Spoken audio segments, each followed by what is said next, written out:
Mas esse quadro, essa restrição ao investimento, associado com uma situação tarifária confortável, um mercado que nos dava oportunidade de preço de energia bastante favoráveis, a empresa viveu um período muito tranquilo na sua geração de caixa, chegando a ter uma geração de caixa superior a 50% da sua receita, o que é algo da ordem de 3 bilhões de reais.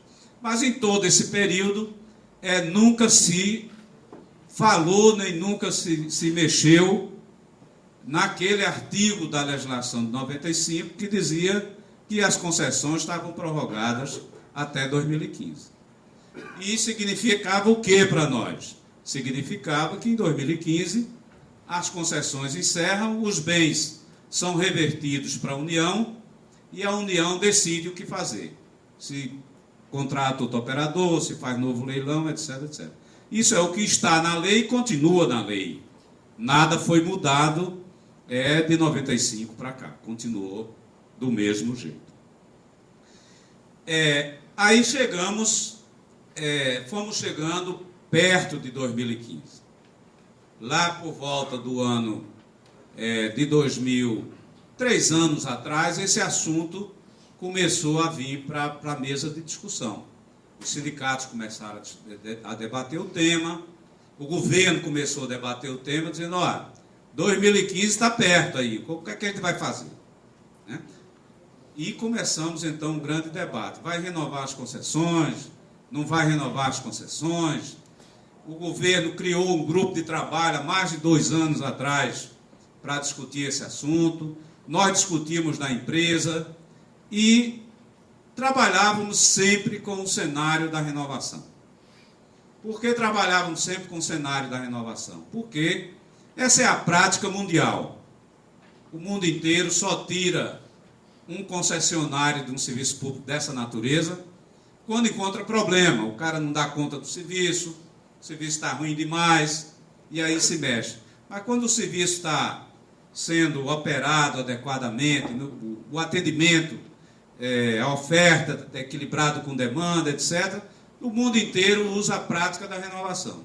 Então, nós começamos a acreditar que a hipótese de não renovar era uma hipótese bastante remota.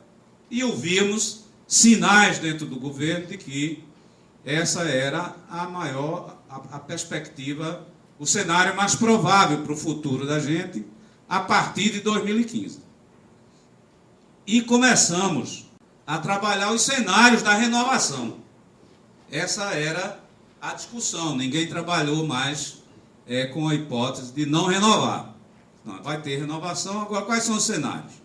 Vocês se recordam que os cenários que mais se falava aqui, quando eu voltei para a Chesf, encontrei estudos feitos nesse sentido, era a gente ter uma renovação com a geração ao preço de Teles Pires, que tinha sido a usina mais barata que tinha naquela ocasião, e a tese era, eu não posso renovar a concessão de uma usina velha por um preço maior do que de uma usina nova licitada recentemente. Então, o Teles Pires era o nosso cenário. E na transmissão, não sei porquê, se dava um chute aí de um corte de 30% no valor da transmissão. Era o contrário, era 70%, né? Corte de 70%, a gente ficava com 30% lá na transmissão. E começamos, então, a fazer simulações com esses cenários.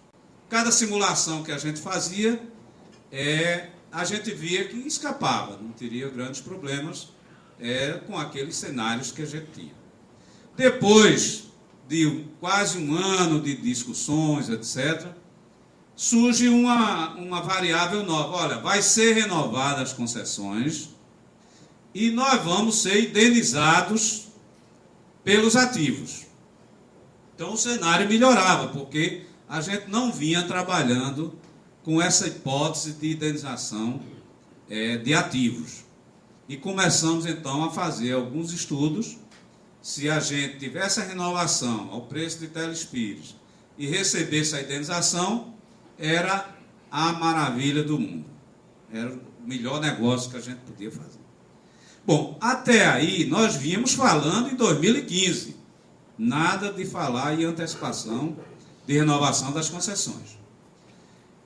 Em janeiro, em dezembro eu voltei, em dezembro de 2011, em janeiro eu fiz uma grande reunião com gerentes lá na CHESF, mostrei lá que nós tínhamos avançado bastante nos custos da empresa, mas que a gente ia chegar a 2015 e ia perder receita.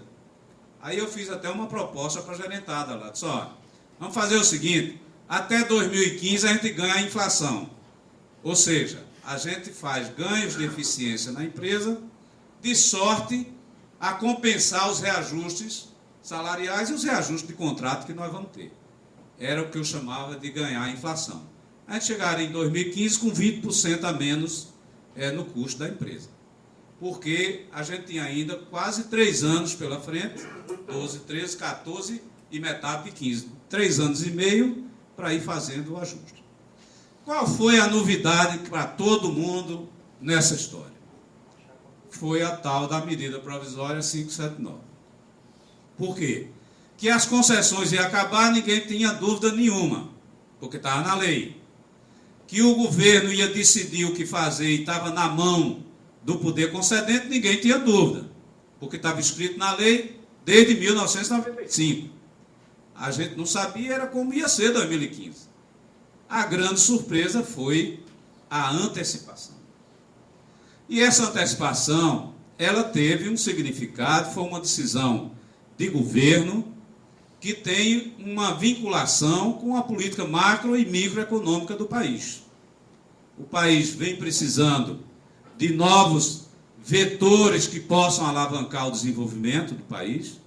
O governo vem tomando uma série de medidas neste sentido, de desoneração, de retirada de imposto, desoneração da folha de pagamento, a queda na taxa de juros, o aumento do crédito, tudo isso vem sendo feito, mas o mundo não está colaborando para que mantenha um crescimento sustentável no país. Então, o governo, atendendo também reclames da sociedade, disse, não, um outro ponto que podemos trabalhar para ajudar no crescimento da economia é também baixar o custo da energia, que com certeza seria feito lá em 2015, mas que o país pedia urgência em um novo incentivo, um novo vetor que estimulasse o crescimento do país. Entendemos que o governo então decidiu que se antecipasse aquele evento de 2015 para 2013, poderia aí então dar uma injeção na economia no momento em que o país está a precisar bastante. Então, a única novidade dessa história é a antecipação. Fora isso, nada que foi feito foi fora do que estava escrito há quase 20 anos atrás. Nós estávamos em 2012 e havia sido escrito lá em 1995. Então, a medida provisória consolidou aquilo que seria feito lá em 2005. E ainda mais, a medida provisória o fez rigorosamente como estava previsto na lei.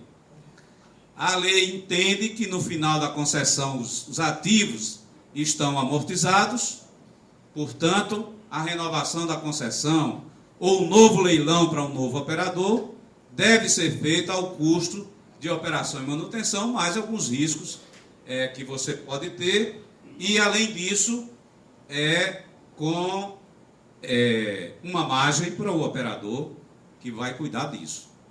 Então o governo diz, bom, se os investimentos estão amortizados, eu não devo nada. E aqueles que não estão amortizados, eu pago todos eles. E novamente houve uma grande confusão aí, porque disse, não, o governo não pagou o que está na contabilidade. Mas a lei não prevê pagar pela contabilidade, não. É tanto que se você tem uma concessão de empresa de ônibus, a concessão vai se acabar, tu deixa os ônibus cair nos pedaços, sem pneu, com motor batido, sem vidro na janela, mas está registrado na contabilidade que tu tem um saldo de R$1 bilhão. O poder concedente vai pagar? Não vai pagar. O que é que diz a lei? A lei diz, no final da concessão, o governo avalia os ativos remanescentes, não amortizados, e paga, que é um direito do concessionário. Então, a medida provisória não falou em números, mas disse com toda clareza, nós vamos renovar as concessões ao preço de OIM para frente, daqui para frente ao preço de OIM, e os investimentos não amortizados, nós vamos pagar, agora vamos calcular esse valor com base em um critério, que aí pode ser questionado, não, foi um critério escolhido, podia ter outro, com base no critério do valor de reposição, é aquele como se a usina eu fosse construir toda de novo, quanto é que eu precisava gastar? Aí 10 bilhões, quanto é que amortizou? 6, então devo 4, toma os 4 aqui. E aí o governo assim fez, é o VNR, assim o governo fez, calculou o valor novo de reposição dos ativos que estavam indo para o novo contrato de concessão, calculou esses ativos, no caso da Chesf, você sabe, deu 7 bilhões e meio, pagou esses ativos, já depositou em janeiro 50% do valor, e o restante vai ser pago em parcelas até o junho de 2015. A primeira parcela já foi depositada. Esse dinheiro, esse parcelamento, ele está sendo corrigido, portanto, a financeira tem um relatório mostrando que o parcelamento para nós foi até melhor do que se tivesse depositado à vista. Então, podemos entender que a indenização foi paga à vista, 7 bilhões e meio.